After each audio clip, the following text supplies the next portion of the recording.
أعوذ بالله من الشيطان الرجيم. بسم الله الرحمن الرحيم. هل أتاك حديث الغاشية؟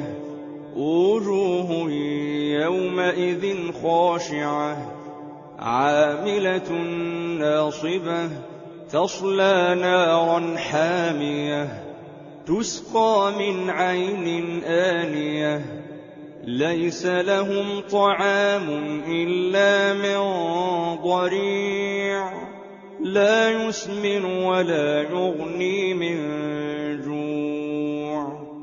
وجوه يومئذ ناعمة لسعيها راضية في جنة عالية لا تسمع فيها لاغية فيها عين جارية فيها سرر مرفوعة وأكواب موضوعة ونمارق مصفوفة وزرابي مبثوثة.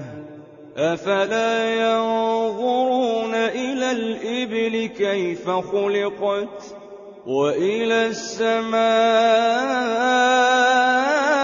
كيف رفعت وإلى الجبال كيف نصبت وإلى الأرض كيف سطحت.